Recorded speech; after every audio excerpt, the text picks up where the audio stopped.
How are things going for you all today? Oh man, it's hot. It's not stopping us. What does this sign say? It says no more prisons in Texas.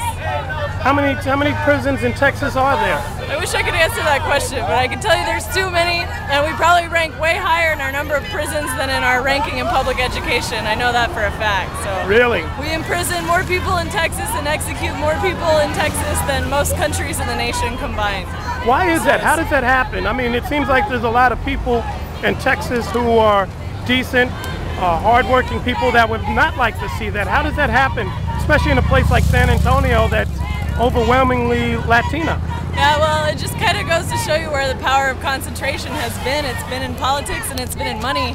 And that's one reason we need things like campaign finance reform. We've got some of the biggest crooks in history out of the state of Texas, like Phil Graham.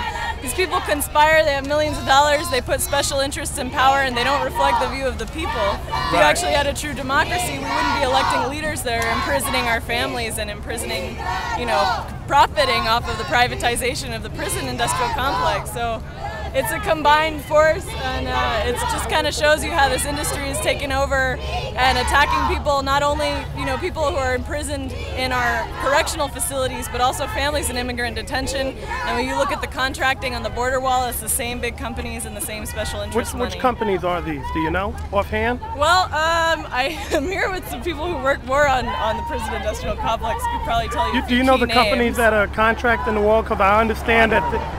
You don't know offhand? I don't know the wall. I know the ones that are doing the detention centers. Well, what about the detention center? What's going on in that detention center? Well, yeah, in Hutto, I mean, there's all kinds of detention centers in Texas. We have, more immigrant detention centers than any other state in the country. In Hutto is operated by a private prison corporation, Corrections Corporation of America. It's operated for a profit. It detains entire families. Down to, I was visiting with a guy the other day who has a 2-month-old, and he's been detained there for 3 weeks. They detain entire families? Entire families in this detention center, yeah. Wow. And they want to expand that system of family detention and build at least So when they're 3 there, more. are they like prisoners or are they just detained? I mean, what is it like inside those detention centers? It's in a former medium security prison, so it used to be a prison for adults. So what does that mean? Does that mean like they have to, do they have to go inside a cell and be on lockdown, and listen to prison guards, or? Yeah, I mean, they've tried to soften it because there was a lawsuit against the prison by the ACLU and some other lawyers on behalf of some of the kids that are inside.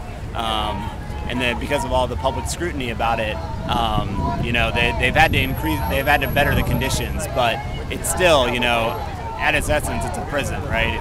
It looks like a prison from the outside. The quote-unquote bedrooms are old prison cells. When you shut the door, it's all concrete with a little slab. Are they there with other prisoners that are there convicted of crimes? No, at Hutto, half of it is women, immigrant detainees who are there by themselves, and half of it is families. So they're all immigrants. Do they suffer the abuses that often go on in prisons, gang retaliation or intimidation or rapes, things like that you find in normal prisons? I haven't heard anything about gang retaliation, but there was a case of a sexual assault by a guard on a female mother at the detention facility, and that guard was never even prosecuted for that crime. What sort of harm does that do for the kids to see that they're behind bars? I mean, we've talked to many of the families who have been in there and who are currently in there, and they say it's incredibly psychologically taxing. These people, a lot of them have already left traumatic situations, whether they're fleeing war, fleeing economic issues in Central America or Asia or Africa or wherever, and then they come to the United States and they end up in a prison-like setting, and they say that it's just absolutely horrendous for parents say that it's absolutely horrendous to see their children in that setting, and the kids say that they're shocked that they end up in a place like that. They ask why are they in a prison-like facility when they didn't do anything wrong. Okay. Well, we appreciate that. What's your name and who do you work for? I'm Bob Leibel, and I work with Grassroots Leadership.